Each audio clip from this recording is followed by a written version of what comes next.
August 14, 2019. 6:47 inches the morning. The temperature at Titus Canyon Road, Death Valley National Park, California, was already 104 degrees Fahrenheit, and it was still climbing. By noon, it would reach 121. That is not weather. That is a geological event. That is the Earth itself telling you to leave. Mara Calloway was 31 years old, a third-grade teacher from Flagstaff, Arizona. She had warm eyes and a loud laugh, and 23 students who called her Miss Mara, and she had been planning this trip with her husband Daniel for 2 years. 10 days. A 10th anniversary drive through the Mojave. Just the two of them, 2 backpacks, 1 tent, a GoPro camera clipped to Daniel's shoulder strap, and the worn red leather travel journal that Mara carried on every hike they had ever taken together. The one she used to write down everything she was afraid to forget. That journal was found 4 miles into the canyon on August 16th, lying open in the pale alkaline dust, a blue latex glove in an evidence photograph, carefully turning its pages. The last line she ever wrote read, "Daniel keeps looking behind us." 3 years later, when park rangers finally located Daniel Calloway, alive on the side of a desert highway, he was wearing every piece of his wife's clothing. And Mara was nowhere. This video contains dramatized and fictionalized elements created for storytelling purposes only. Names, dates, locations, and specific details have been changed or invented. This is not a factual news report. To understand what happened in that canyon, you have to understand who Mara Calloway was before the desert took her. She was born March 3, 1988, in Prescott, Arizona, second of 3 daughters. Her father was a mechanic. Her mother taught Sunday school. Mara was the one who read every book twice, who stayed after class to help clean the whiteboard, who, according to her younger sister Brooke, would cry at nature documentaries but not at sad movies, because nature, she said, didn't know it was being cruel. She studied elementary education at Northern Arizona University and graduated in 2011, first in her family with a college degree. She walked across that stage in a gown that was half a size too big, and she told Brooke afterward that the only thing she felt was relief that now she could go home and be useful. She taught 3rd grade at Ponderosa Ridge Elementary in Flagstaff for 8 years. 23 students, room 14, a classroom covered wall to wall in her students' drawings. Mountains, animals, crooked suns with too many rays. She kept every single one. Daniel was different, quieter, more interior. He was born in Tucson, raised on the edge of the Sonoran Desert, and by the time he was 19, he had already hiked the Appalachian Trail's southern third, solo. He made his living as a freelance outdoor photographer. Landscapes, mostly. Canyons, sky, the kind of images that make you feel small in a way that you want to feel. He contributed regularly to Backcountry magazine. His work had appeared in REI campaigns, in 3 Arizona travel publications, and once the image he was proudest of on the cover of a U.S. Forest Service educational pamphlet that he found years later stapled to a bulletin board at a ranger station and photographed without telling anyone. They met in 2013 on a hiking forum. Mara posted a question about Havasu Falls permit windows. Daniel replied with a 3-paragraph gear list. She wrote back. I asked 1 question. He wrote back, I know, the other 2 paragraphs were free. They hiked Havasu Falls together 4 months later. They were married in Sedona in October 2015. Their wedding hashtag was Lost with Calloway. The red leather journal was not the first one. Mara had kept the same kind, same brand, same color, same brass clasp since she was 19 years old. A stack of them lived in a box on the shelf above her classroom desk. Every hike they had ever taken together had its own entry. Every summit reached, every trail turned back, every storm they'd waited out under a tent fly eating peanut butter crackers. 2 weeks before the Death Valley trip for their 4th anniversary, Daniel gave her a new one, same red cover, same clasp. She clipped a ballpoint pen to the inside and packed it on top of everything else in her day pack so she could reach it without stopping. In a home video filmed at Bryce Canyon the previous summer, 2018, golden hour, the canyon falling away beneath them. You can see her sitting on a red rock ledge, journal open, writing without looking up. Daniel's voice comes from behind the camera. He says, "What are you writing?" She doesn't look up. She just says, "Everything." There is one more detail from the days before the trip, a phone call. Brooke Calloway, Mara's younger sister, gave investigators a recorded statement 3 days after the disappearance was reported. She described talking to Mara on the evening of August 12th, the night before they left Flagstaff. She said Mara told her, Death Valley made her nervous. Not the heat, not the distance, just the quiet. She said it was too quiet, the kind of quiet that isn't peaceful, the kind that feels intentional. Brooke told her that was the whole point. They both laughed. And then Mara said, "Yeah, you're probably right." Those were the last words Brooke Calloway ever heard her sister say. And what happened next? What NPS ISB Case File D V2019081-401C R would spend 3 years trying to reconstruct, hour by hour, footprint by footprint, began the following morning, on a road that only goes one way into the canyon, and doesn't always come back out. August 13th, 2019, the day before. Daniel filed a voluntary day-use itinerary at the Furnace Creek Visitor Center at 7:04 the morning, the day before the disappearance. This is important. It means someone official knew they were going in. Someone initialed a piece of paper and watched them walk toward the door. That person was Ranger Travis Emmett. Emmett told investigators later in a deposition recorded on September 3, 2019, that he remembered the Callaways specifically because Daniel had asked a detailed question about the canyon's second narrow section, whether the trail had changed after the flash flood survey done in June. He said Daniel had a laminated topographic printout and a downloaded GPS track and 3 different water sources annotated in red. He said, and I'm quoting directly, he knew exactly what he were doing out there. He had the gear, he had the water. I remember thinking, these two know what they're doing. The itinerary noted their planned route, Titus Canyon Road to the Narrows, approximately 7.2 miles round trip. Planned return, 1 p.m. Emergency contact, Brooke Calloway. That form would become Exhibit 1A in case number D, V201-908-1401, CR. Now, August 14th, the day itself. 6:21 the morning. The GoPro activates. The very first frame of footage shows the dashboard of a rental SUV, the canyon road ahead still in pale pre-dawn gray, and Mara in the passenger seat with the red journal open on her lap, a blue marker in her hand, writing the day's route plan across the top of a fresh page in large block letters. She's humming something. You can hear it faintly on the audio. She doesn't know the camera's on. 6:47 a.m.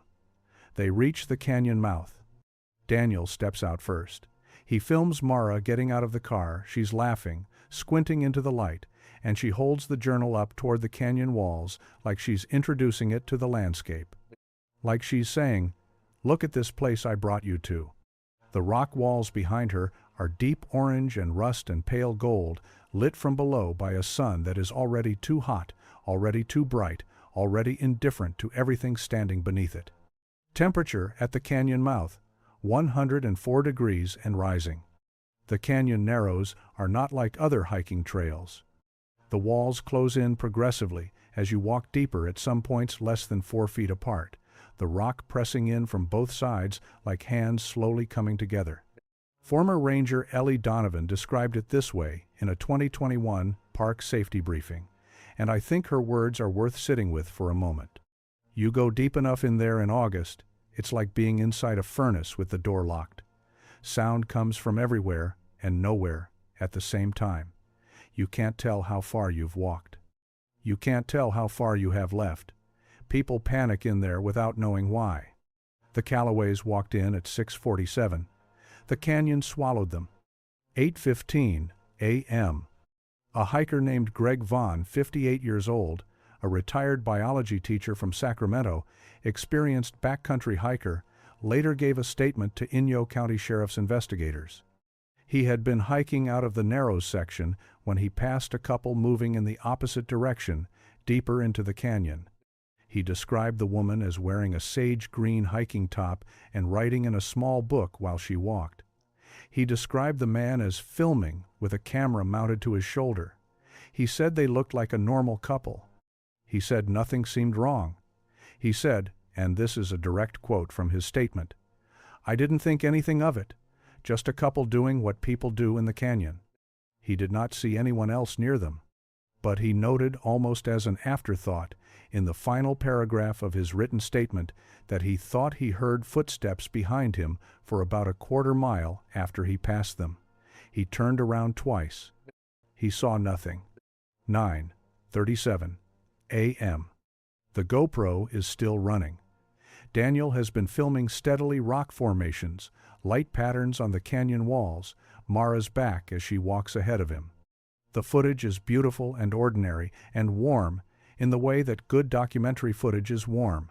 You feel like you're there. You feel the heat pressing against the lens. Daniel pans the camera, left a slow, practiced arc across the canyon wall. A habit. A photographer's reflex. In the upper left corner of the frame, partially obscured by the shadow of a rock, outcropping roughly 40 to 60 yards back, the way they came, there is a figure. Male, standing completely still, dark clothing, wide-brimmed hat, not moving, not waving, not doing what hikers do when they're just passing through. Just watching. The figure is in frame for 11 seconds. Daniel's pan continues. The camera moves on. The figure does not reappear. FBI Forensic Audio, Video, and Image Analysis Unit, FAVAU, would later analyze this frame extensively. Photogrammetric enhancement placed the figure's estimated height at 5'10" to 6'1". The boots visible at the base of the silhouette were identified as work style, non-recreational, consistent with utility or maintenance wear.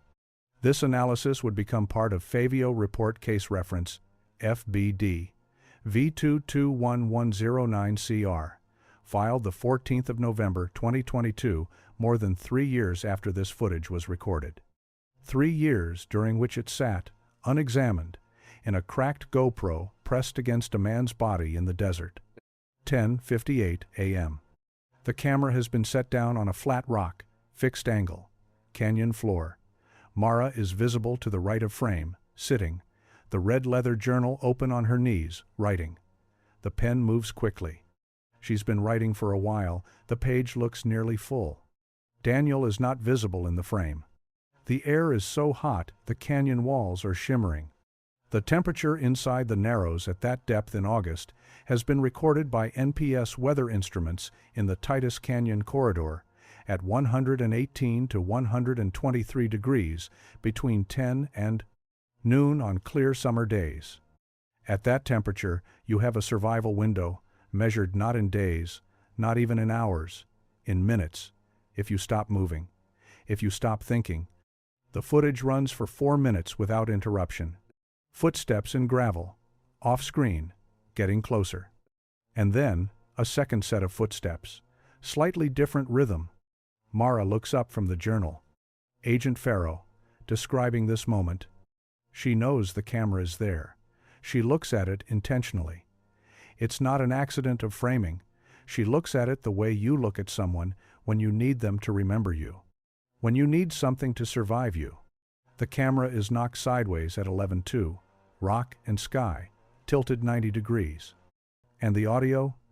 A male voice, not Daniel's. One word. There.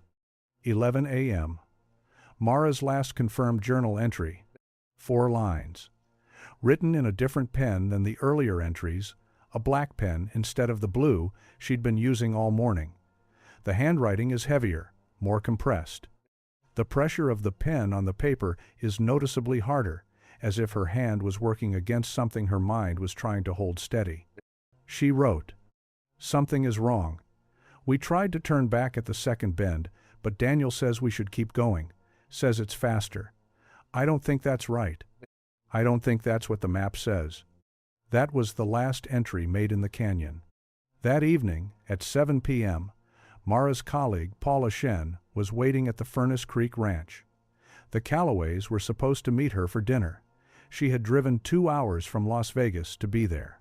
She waited. She called Mara's cell twice voicemail. She called Daniel's cell voicemail. She ordered a drink and waited until the sky went dark over the Panamint Range. At 9:17 p.m., Paula Shen called the Inyo County Sheriff's Department, and the Callaway case began. By 5:30 the following morning, search and rescue teams were at the Titus Canyon mouth with K-9 units. But what they found inside that canyon, it wasn't the Callaways, it wasn't remains, it wasn't gear. It was something nobody had expected. And what it meant, nobody could explain. The call that activated NPS Search and Rescue came in at 1:03 inches the morning on August 15, 2019. NPS ISB. Case number D, V20190814001C.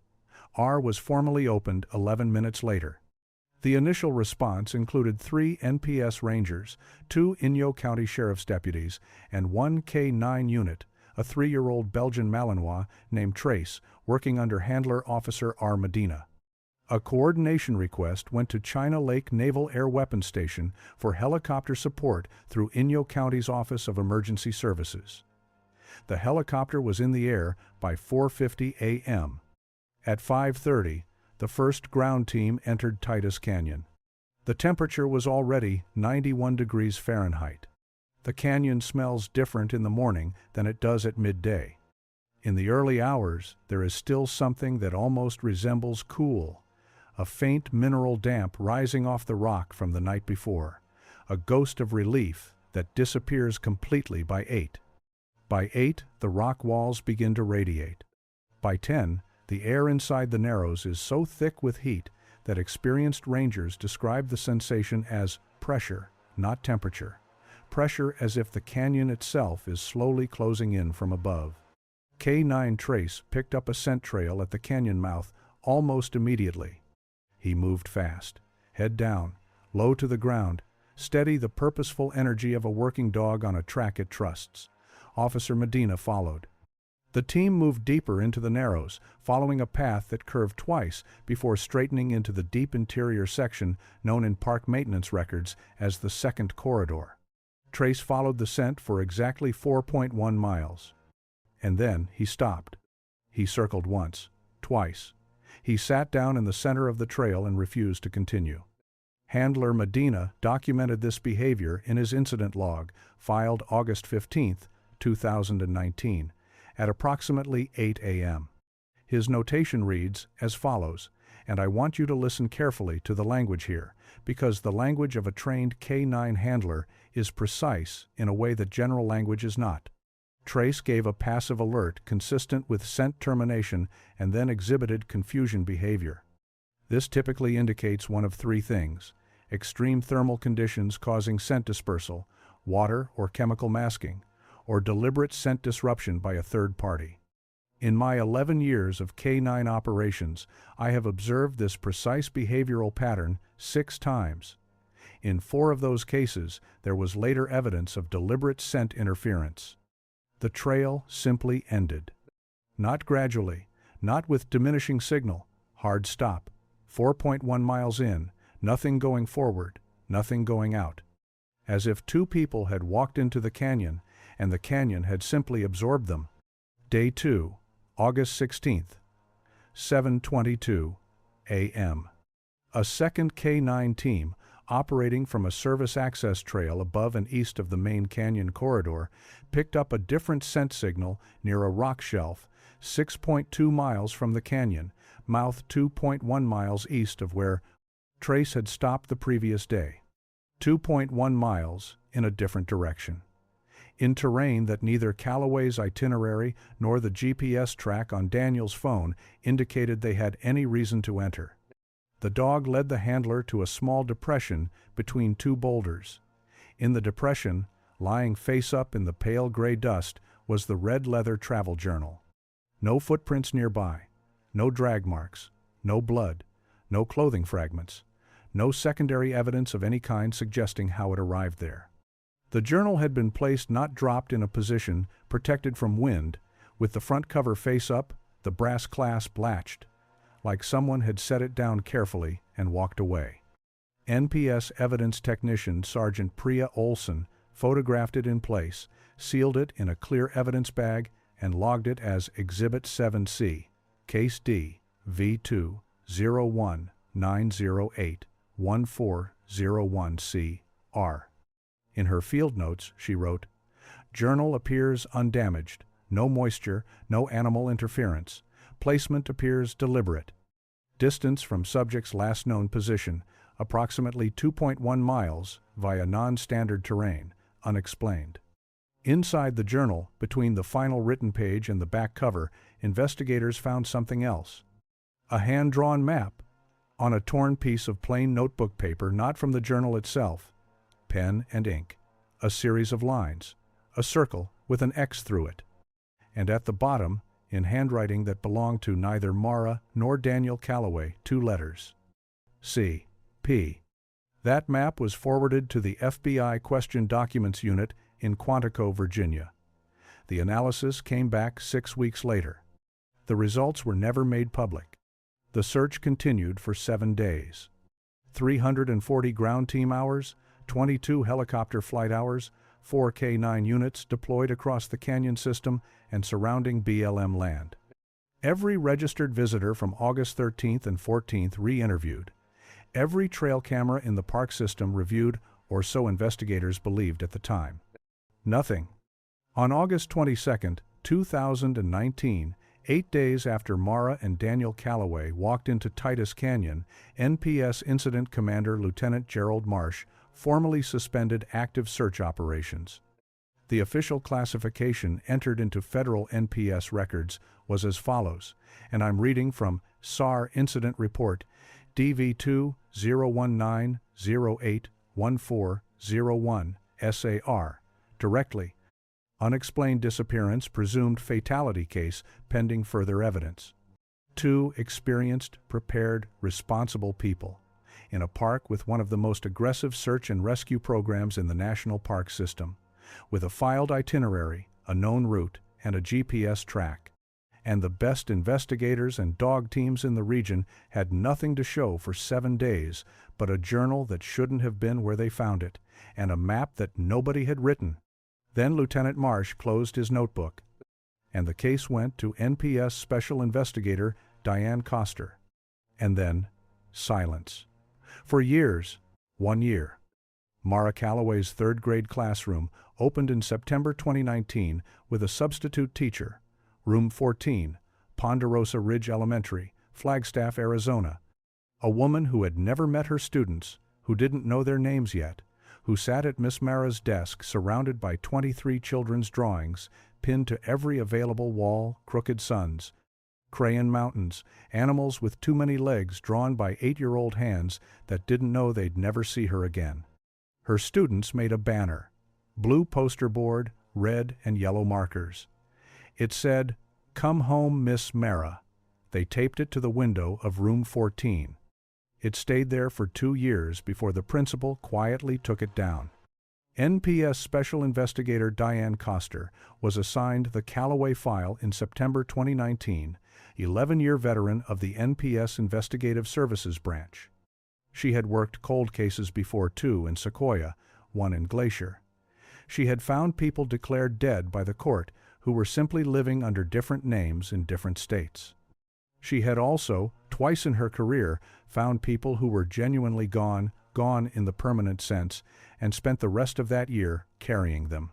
Coster described the Callaway case in a later interview with the following words, and I think this is important enough to quote exactly. "I've worked this park for 11 years. I've found people lost for a week, 2 weeks. Once, a man lost for 23 days who survived on creek water and juniper berries and refused to feel sorry for himself. I have never had a case where two people, two experienced and prepared people, just ceased to exist. No blood, no remains, no debris trail. Just a journal in the wrong place and a map nobody wrote. It stayed with me. It stays with me. She pulled every thread she could reach. Re-interviewed every hiker registered in the park that week. Requested Daniel's iCloud photo backup. It ended on August 13th. The last image synced was a sunset shot taken from the Furnace Creek overlook at 8:47 p.m. the evening before they went in. Requested Mara's credit card records. Nothing after August 13th. Submitted the CP map for additional handwriting analysis through a private forensic document examiner. Every thread ended at the same place. The canyon mouth. 14 months after the disappearance, October 2020, the Red Leather Travel Journal, Exhibit 7C, was officially reclassified from active case evidence to archived evidence under inactive investigation status. It was moved to a sealed shelf in the Inyo County Sheriff's Office Evidence Facility in Independence, California. Climate-controlled, cataloged, dark. Nobody opened it again for nearly 3 years. March 2021. 19 months after the disappearance. NPS, ISB, received a letter. Standard size 10 envelope, no return address. Postmarked Beatty, Nevada. A small town approximately 70 miles north of Death Valley's northern boundary. The letter contained 4 sentences, handwritten in blue ballpoint on a plain sheet of paper. Investigator Koster received it on March 14, 2021. She read it 3 times before she called anyone. The 4 sentences were: "You looked in the wrong canyon. The man who was with them had been watching them since Furnace Creek. His truck was white. His name starts with C." Investigator Koster logged it as tip log entry number 14 in case file D V201-908-1401 CR. She submitted the letter to the FBI Question Documents Unit and asked for a comparison to the CP map recovered from the journal. The comparison came back, non-match. Different author. The map and the letter were written by 2 different people. The tip was filed, and for reasons that remain officially classified under the NPS's administrative delay protocols, it was not actively followed up for another 11 months. 11 months. In those 11 months, Daniel Calloway was declared legally missing by Maricopa County Superior Court. His and Mara's joint bank account, showing 0 activity since August 13, 2019, was frozen pending resolution of the estate. His parents held a small private memorial in Tucson in November 2021. Mara's family held no memorial.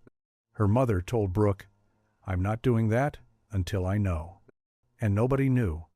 Nobody knew that 40 miles south of Death Valley, on the shoulder of US 127, a dark and empty highway in the dead of the Mojave, a California Highway Patrol officer had pulled a night shift on September 9, 2022.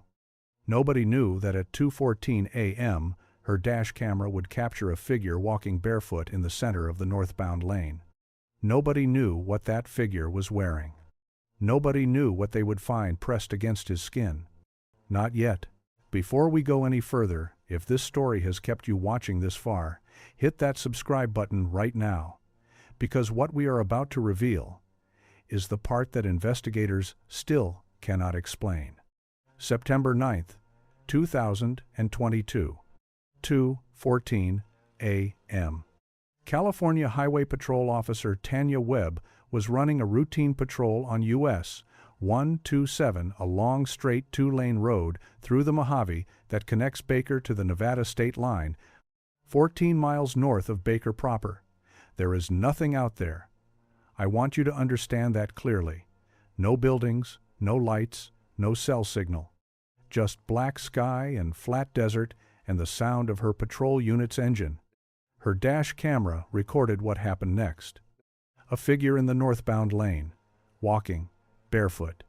She activated her emergency lights and pulled alongside. The figure stopped. It did not react to the lights. It did not shield its eyes. It stood completely still, facing forward, and waited. Officer Webb stepped out of her vehicle.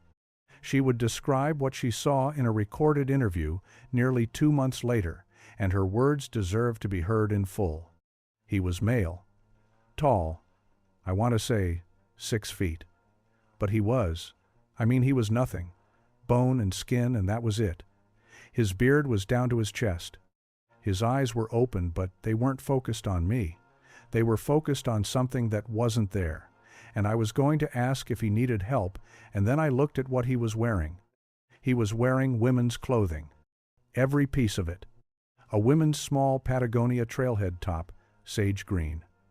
Women's Columbia cargo hiking pants in khaki. Women's size 7 Salomon trail shoes. All worn. All faded. All Officer Webb noted in her incident report appearing to be approximately 3 years old, based on the degree of UV degradation and sole wear. They had the look, she said in her interview, of clothes that had been worn continuously, not just put on recently, worn. For a long time. She asked his name. He didn't answer. She photographed his face and ran it through the California Missing Persons database while waiting for the ambulance. The system returned a match in 11 minutes. A federal flag, Daniel Calloway. Date of birth, September 22nd, 1984. Missing since August 14th, 2019. Inyo County, NPS case, DV201-908-1401-CR. 3 years, 26 days. Found barefoot on a desert highway, wearing every piece of his wife's clothing. Officer Webb asked him his name a second time, then a third. He did not respond to either attempt. He stood in the beam of her headlights and breathed. He asked quietly twice, "Where is the canyon?" Nothing else, just that. The ambulance arrived at 2:41 a.m. The paramedics estimated his weight in the field at 130 to 140 pounds on a 6'1" frame. His blood pressure was critically low. His core temperature was elevated. His skin, under the flashlight, had the pale gray undertone of severe and prolonged malnutrition. When the lead paramedic asked him his name for the third time, calmly, leaning in close, Daniel Calloway looked directly at her for the first time. And he said, slowly and clearly, "She gave me her clothes so I could stay warm. She said I was the one worth saving." Then his eyes went unfocused again, and he didn't speak for 40 minutes. While the paramedics worked, Officer Webb conducted a secondary pat-down search for identification. Tucked inside the waistband of Mara's cargo pants, pressed flat against Daniel's skin, was an object. A GoPro Hero 8. Lens cracked, body scratched and sand-worn. Memory card still seated inside the housing. Officer Webb sealed it in an evidence bag. It was logged as Exhibit 22A in the reopened case file DV2-01908-1401-CR.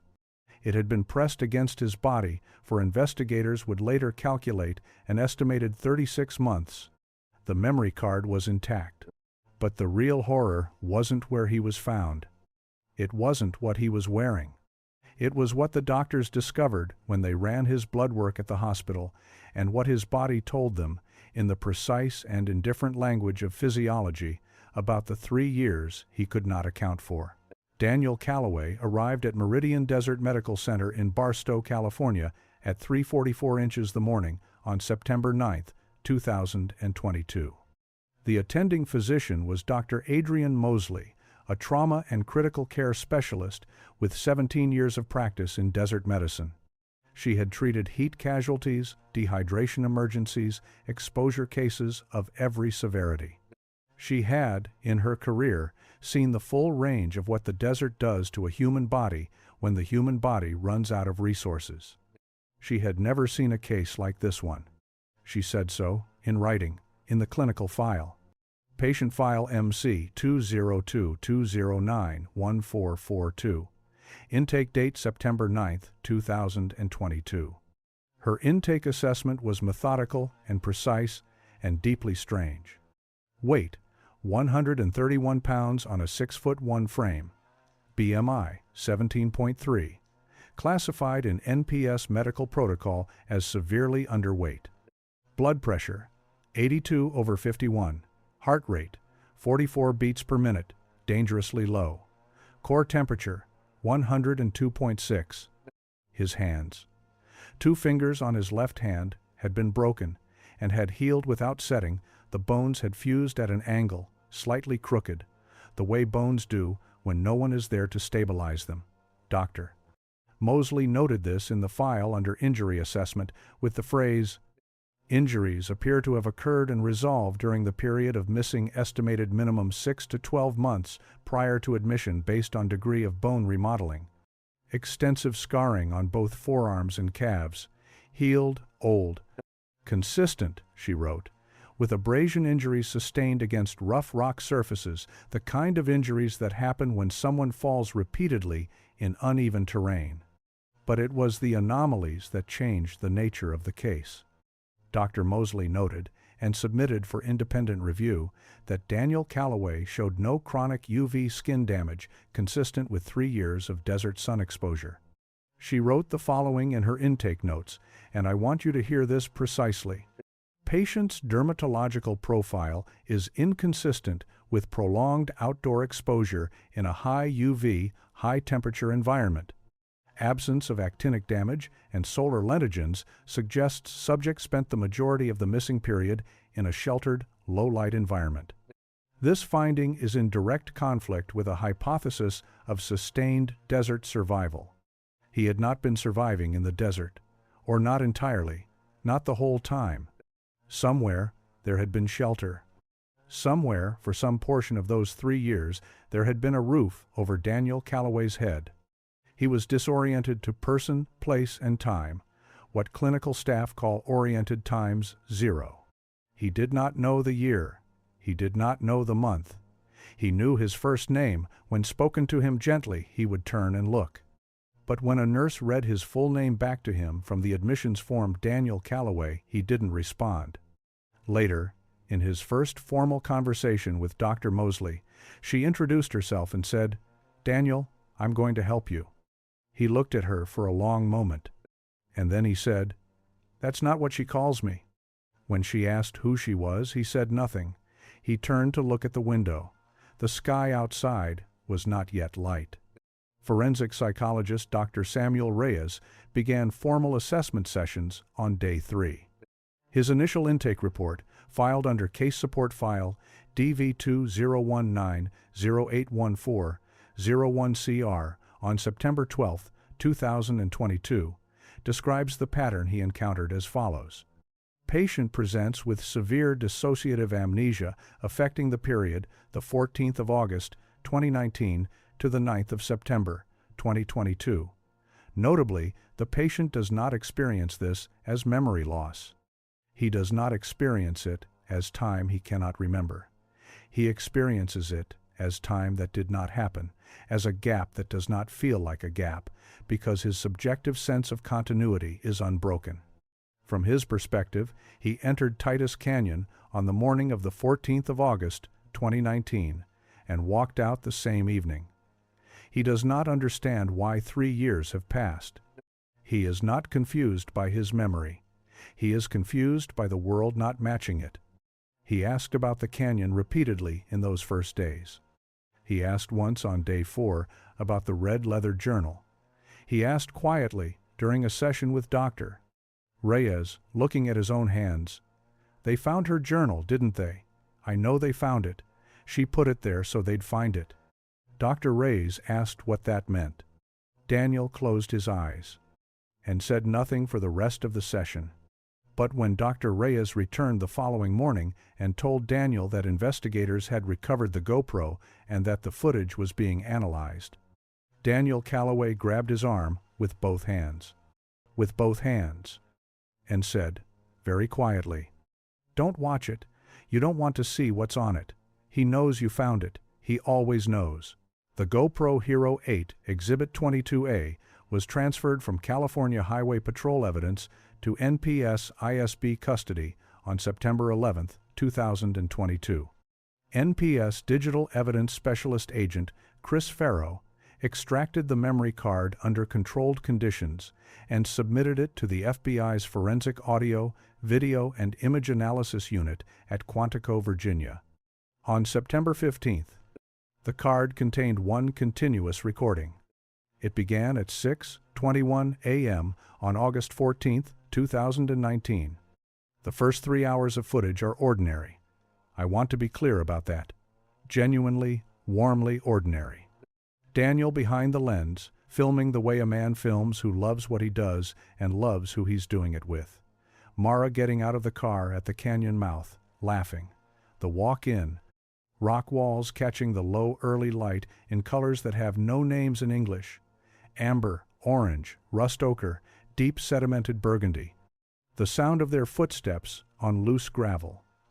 The sound of Mara's pen across paper.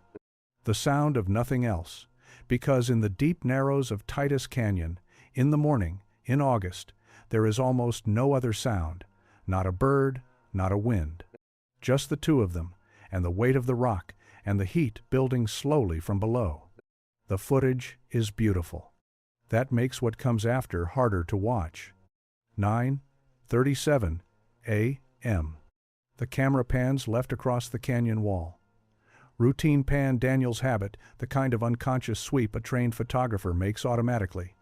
The movement is smooth, practiced. Upper left corner of the frame, rock shadow, a figure. Standing completely still, not at the distance of a passing hiker.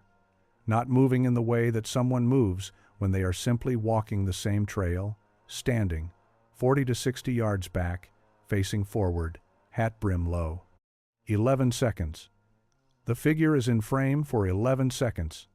Agent Farrow, in a recorded case debrief, described watching that segment for the first time. I've analyzed a lot of footage. I've seen things that were ambiguous shadows, pareidolia, lighting artifacts. This was not ambiguous. This was a person. Standing in the shadow of that canyon wall, not doing what people do in canyons, not moving, not looking at the rock, watching two specific people. And what made it genuinely unsettling, Daniel didn't notice. He didn't react. The camera moved on, and Daniel just kept filming. FBI photogrammetric enhancement placed the figure's estimated height between 5 to 10 and 6 to 1. Work-style boots, non-recreational. Asymmetric gait pattern visible in the partial silhouette right foot dominant, slight drag on the left heel. This gait signature was cross-referenced against NPS maintenance contractor personnel files. I'll come back to what that search found. 10:58 a.m. The camera is down, fixed angle, canyon floor, Mara writing. 3 minutes and 44 seconds of ordinary footage, and then footsteps. Off-screen, left side of frame, gravel crunching under a heavier step than Daniel's, getting closer. A second set of footsteps, closer still. Mara looks up from the journal. She looks directly at the camera. Agent Farrow describing this moment. She knows the camera is there. She looks at it intentionally. It's not an accident of framing. She looks at it the way you look at someone when you need them to remember you. When you need something to survive you. The camera is knocked sideways at 11:02. Rock and sky, tilted 90 degrees. And the audio. A male voice, not Daniel's. One word. There.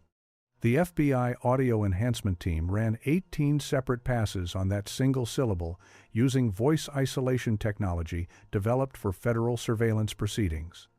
The voice belonged to a male, estimated age 35 to 55, no match in any federal voice database. The word was spoken with the flat, unhurried tone of a man completing a task he had been planning for some time. Not an exclamation, a confirmation. There. Like an answer. Like this is the place, this is the moment. FBI Forensic Audio, Video and Image Analysis, Unit Report, Case Reference FBDV 221109 CR filed November 14, 2022, concluded the following. Footage is authentic. No evidence of digital manipulation or editing. 3 distinct individuals present, confirmed by footfall analysis. Canyon figure at 9:37 a.m. exhibits gate signature consistent with suspect. One additional finding in the final analysis section, a single line. Reviewing analyst notes. Subject Mara Calloway appears in the final minute of footage to write in the journal on her lap while maintaining eye contact with the camera. The specific pen strokes, visible at maximum magnification, are consistent with the formation of large capital letters rather than cursive narrative text. The content of these letters cannot be confirmed from the footage alone. In her last 4 minutes on camera, with whoever walked into that canyon coming toward her, Mara Calloway was still writing. And the only person who could explain what she wrote or what happened after the camera fell was Daniel Calloway. And when investigators showed him a still frame of the canyon figure, that dark shape standing in the rock shadow 40 yards back, Daniel looked at it for a long time. And then he said a name. Investigators began to notice a pattern before they had a name for it. That is how these things usually unfold. Not a sudden revelation, a slow accumulation of details that individually mean nothing and collectively mean everything. The gait, the boots, the maintenance-style clothing, the fact that the figure in the 9:37 a.m. footage did not appear in any visitor registration from that date. The fact that the anonymous tip had come from Beatty, Nevada, a specific remote location with a specific connection to the park's maintenance contractor network. And then Daniel said the name. Calvin Pruitt. In his 4th formal interview with NPS ISB Special Investigator Diane Coster, conducted October 3, 2022, at Meridian Desert Medical Center, Daniel described a man he had met the morning before the disappearance. August 13, 2019. The Furnace Creek Visitor Center while filing the itinerary form. A man who approached him while he was at the counter. Friendly. Casually curious about Daniel's camera equipment. Asked about the GoPro specifically, what model, what memory card, how long it could record on a single charge. Asked about their route for the following day. Expressed what seemed at the time like straightforward enthusiasm for the canyon they were planning to hike. Daniel had thought nothing of it. Ranger Travis Emmett, when re-interviewed, confirmed he had seen a man matching the description speaking to Daniel Calloway at the visitor center counter that morning. He described him as someone who looked like he belonged there, work clothes, park-adjacent appearance, easy familiarity with the space. The kind of person you assume is a contractor or a maintenance worker because nothing about them seems out of place. Calvin Pruitt, 47 years old. Former NPS maintenance contractor, employed through a private park services firm, Ridgeline Property Services, LLC, from 2011 to 2018. 7 years of park access. 7 years of learning maintenance roads, service tunnels, off-grid water sources, and the locations of remote NPS shelter structures not marked on public trail maps. His contract was not renewed in 2018. NPS personnel records show only the following notation. Contract not renewed HR file, sealed refer to NPS Office of Professional Responsibility. The contents of that HR file have never been publicly released. After losing the contract, Pruitt had lived full-time in a converted Ford F-250 camper, parked on Bureau of Land Management land outside Beatty, Nevada, legally under BLM dispersed camping rules. Roughly 70 miles from Death Valley's northern boundary. Close enough to drive to Titus Canyon in 90 minutes on maintenance roads that most visitors don't know exist. NPS ISB cross-referenced park entrance camera footage from August 13 and 14, 2019, against the vehicle registration database. A second angle, a maintenance gate camera that had not been reviewed during the original investigation in 2019, showed a white Ford F-250 entering Titus Canyon Road at 5:47 a.m. on August 14, 47 minutes before Mara and Daniel. He was already in the canyon when they arrived. The anonymous tip from Beatty, Nevada, March 2021. His truck was white. His name starts with C. Investigators now believed, with reasonable certainty, that Calvin Pruitt had written that letter himself. Not out of guilt, out of something else. Something a forensic behavioral analyst at the FBI's NCAVC described in a consultation memo, and this is a paraphrase, not a direct quote, as a desire to be proximate to the investigation, to be heard without being found, to have the answer known without being the one who gave it. Inyo County Superior Court issued a search warrant for Pruitt's BLM site vehicle and surrounding property on November 30, 2022. What the investigators found was enough for an arrest warrant by end of day. Women's hiking clothing and a waterproof storage bin, items consistent with Mara Calloway's known gear inventory. 2 photographs of the Calloways taken at Furnace Creek on August 13th from a distance using a telephoto lens. A laminated NPS topographic map Titus Canyon section with the second corridor circled in red marker. A spiral notebook, dated entries, 7 sets of initials that were not the Calloways.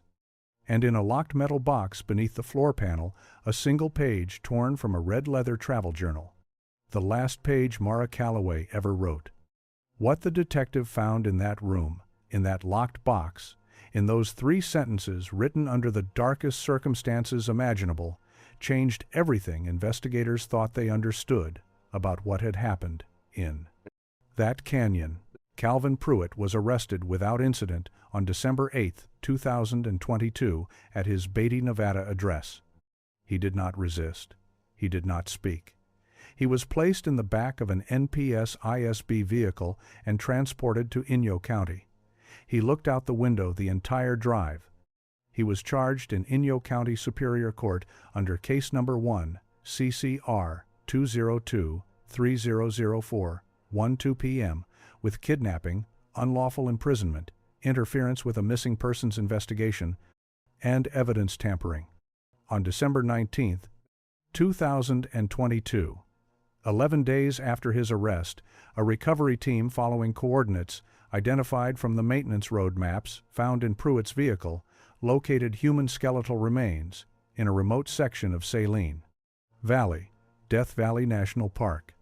DNA analysis, cross-referenced against samples submitted by the Calloway family, confirmed the identification to a certainty of 99.998%. Office of the Chief Medical Examiner Report, OCM EINY 202-212-19001, filed December 23, 2022. Remains identified as Mara Louise Calloway, DOB, the 3rd of March, 1988. Cause of death, undetermined, pending further analysis. Manner of death, pending. Contextual indicators consistent with environmental exposure following an incident of confinement. The charge was amended to first-degree murder. The trial began in September 2023. The GoPro footage was played in its entirety in open court. All 4 final minutes. The footsteps, the voice, the word there. Gait analysis testimony from the FBI Favio unit. DNA from the clothing recovered in Pruitt's vehicle matched to Mara Calloway. The maintenance gate camera footage, the white F-250, entering the canyon road before the Calloways, matched to Pruitt's vehicle registration. And then the prosecution read Exhibit 31K into the court record. The torn journal page, the last thing Mara Calloway ever wrote, the page that had been in Calvin Pruitt's locked box for 3 years. Heard in public for the first time on October 14, 2023, in a Lone Pine, California courtroom, he says he knows these canyons. He says Daniel will be safe if I go with him. I am writing this so someone will know I made this choice. I am writing this so Daniel will know I chose. My journal is 6.2 miles back at the second bend. If you find this page, you found him first. She had calculated the distance. She had placed the journal where it could be found. She had sent Daniel back with her clothes to keep him warm and visible on the highway. She had written a map home into a document she couldn't control and trusted it to find the right hands. And then she had walked deeper into that canyon with the man who was already there to buy Daniel the time to get out. Silence in the courtroom. Daniel Calloway testified for 47 minutes. He spoke quietly, without affect, in the measured, careful sentences of a man who had spent 2 years in therapeutic reconstruction, reassembling a self from fragments. He described the morning, the figure in the canyon, Mara's decision, the moment she pressed her shirt to his chest and said words he would spend the rest of his life working to hold without breaking under their weight. He said, "I told her I wouldn't go. I told her I wouldn't leave her. She said, 'You're the one worth saving. I already decided.' And she said it the way she said everything. Like it wasn't a debate. Like she'd been thinking about it for a long time and she was just telling me the answer. I walked north. I don't know what happened to the time. I just walked." 2 jurors were visibly crying. The defense presented no counter-theory to the physical evidence. On March 3, 2024, Mara Calloway's 36th birthday, the jury returned its verdict. Guilty on all counts. First-degree murder, kidnapping, unlawful imprisonment, evidence tampering, obstruction. Calvin Pruitt received a sentence of life in California State Prison without the possibility of parole. At sentencing, he made no statement. He looked at no one. He was walked from the courtroom and the door closed behind him, and that was the end of the part of this story that the law could reach. But one question the trial never answered, was this. The spiral notebook found in Pruitt's locked box, 7 sets of initials, 7 dates stretching back to 2013. None identified, none closed. Somewhere, 7 families may be waiting for answers, living in the same silence the Calloways lived in. The silence of unexplained disappearance, of no classification, of no verdict, of no word. A multi-state task force was convened in April 2024. As of the date of this video, their findings remain sealed under federal law enforcement exemption. 6 families. 7 names. Waiting. Daniel Calloway lives in a small town in northern New Mexico. He does not give interviews. He still takes photographs. Landscapes, mostly. Canyons. Sky. Open country. The kind of places that most people who have been through what he has been through would never return to. He returns. His therapist, Dr. Samuel Reyes, published a case study in the Journal of Forensic Psychology in late 2024, all identifying details changed, as required by ethics protocols. In the concluding paragraph of that study, he wrote, "What I find most remarkable in this case is the patient's relationship to time specifically, his acceptance that a portion of his life cannot be recovered. He does not mourn that gap. He does not demand that it make sense. He has built something new from the edge of it. That, in my 30 years of clinical practice, is the rarest kind of survival." In Tucson, Arizona, on a bookshelf in a house with too many plants and a dog named after a Bryce Canyon trail, Mara Calloway's sister Brooke keeps a small wooden box. Inside it, the red leather travel journal, Exhibit 7C, returned to the family after the verdict, brass clasp latched. Brooke has never read it in full. She says she doesn't need to. She says, "Mara always wrote things down so they wouldn't be lost. I figure the point of a journal isn't that someone reads it, the point is that someone wrote it." Death Valley receives approximately 1.6 million visitors every year. Its canyon system covers 3.4 million acres of terrain that has never been fully surveyed. There are places inside its boundaries, geological facts, not metaphors, where a sound made at noon will not echo before sunset. Where a person can step off a marked trail and, within half a mile, be in country that no search team in history has ever reached. Mara Calloway understood something that most people who walk into beautiful and dangerous places don't allow themselves to understand. That wild places do not owe you anything, that they do not negotiate. That sometimes the bravest thing a person can do is make a decision, write it down in the clearest language they have, and walk forward trusting that the person they're protecting will find the road. She wrote it down. She trusted. And 3 years later, barefoot, wearing her clothes, carrying her GoPro against his skin, he found the road. Just like she knew he would. Some trails lead back, and some were never meant to be walked. If this story stayed with you, subscribe.